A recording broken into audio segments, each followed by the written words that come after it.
Right, so the fallout over Gary Gate, that's my favourite so far, alliteration addict such as I am, is rumbling on with little sign of dying down, it would seem, as now the official BBC Sports Twitter account for Northern Ireland has been caught out actually liking tweets criticising Lineker by the DUP's Edwin Poots, for one, a man who lasted just 3 weeks as their party leader before being ousted, putting him right up there with Lettuces and Liz Truss, and the ex-Labour MP Kate Hoey, she who enjoyed Brexiteer boat rides with Nigel Farage. Ah, young love.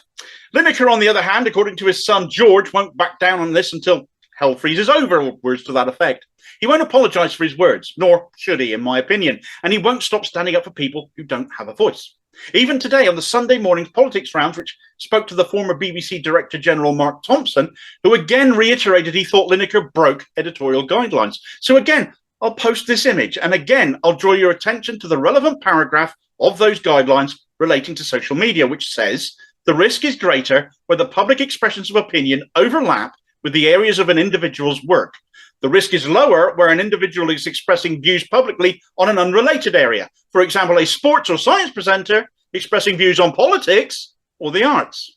Clearly, Thompson is having a hard time realising this too. And it's interesting in his case, because this is a guy who has worked his way up through the BBC, from production trainee in 1979 to Director General in 2004. Yet he's singing the same tune as the current leadership of the BBC, blatant Tories as they all are.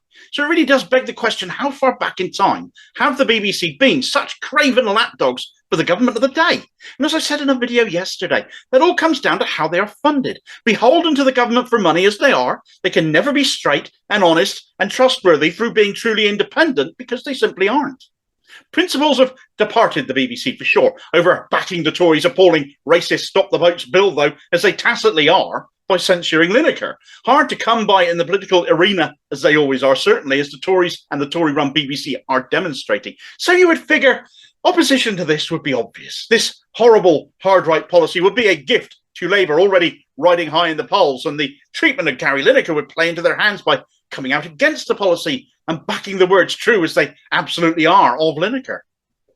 Sadly, Keir Starmer still leads Labour, so you never know which of his faces is going to be presented with to you over the issue, and in this case, he's used both of them. Earlier this week on LBC, Shadow Home Secretary Yvette Cooper, she of the immigration mugs, was asked by Nick Ferrari if she supported what Gary Lineker had said, and she said, "No, I don't. I think that was wrong. I think he was wrong to say that. I just don't think you should make comparisons with the 1930s. So look, we can have a debate about all sorts of different aspects, and people will take different views about different aspects of policies and issues and so on. But I don't think you should make those sorts of comparisons." Well, why not, Yvette? Are we not in danger of the mistakes of the past being repeated if we aren't brave enough to speak out about them? To challenge the same things being repeated before our eyes? Or are you basically in agreement with the Tories on this while saying otherwise in the House of Commons? I lose count of all the faces shown, to be honest. Why hasn't Starmer declared a future Labour government would reverse this? Still got a warehouse of those mugs to upload or something? Did you forget you've used the same comparisons to 1930s Germany yourself, I bet? You accused the Murdoch Sun of writing a 1930s Germany-style article regarding what they called the Muslim problem back in 2017. Do you still think nobody should use those words, or is it just okay if it's you?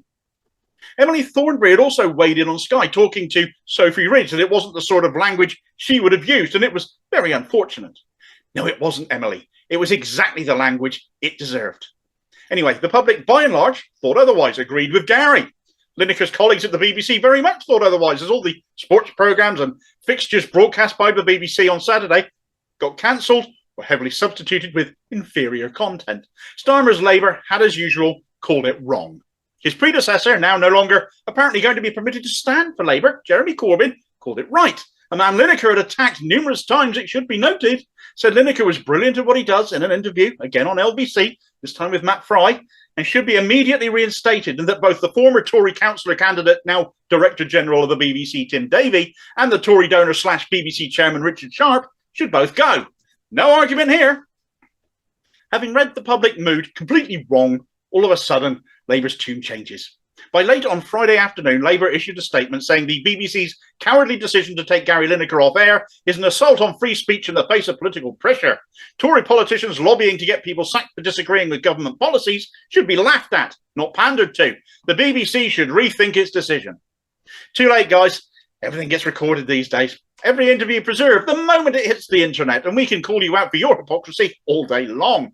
It's interesting again, though, that it's the BBC they attack. The BBC's choice to take Lineker off. That is actually where they go, not actually attacking the government policy itself that he was speaking out on. If this passes into law, and it's a big if, as the House of Lords is already set to put up a fight over it, and even if it does eventually wear them out and they let it through in some form or other, it'll be ruled illegal internationally anyway.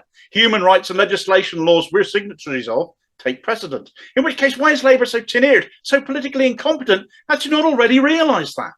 This is what makes me think Starmer, the human rights barrister, doesn't really give a stuff for human rights. And if this policy ever became law, he wouldn't repeal it if he takes power at the next election.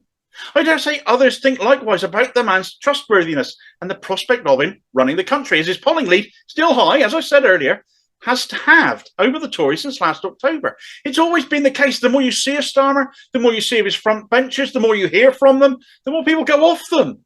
They've blown in the wind over Lineker instead of taking a proper, principled stance based on what is right and what is decent like he has, because they're no more right and decent these days than the Tories are.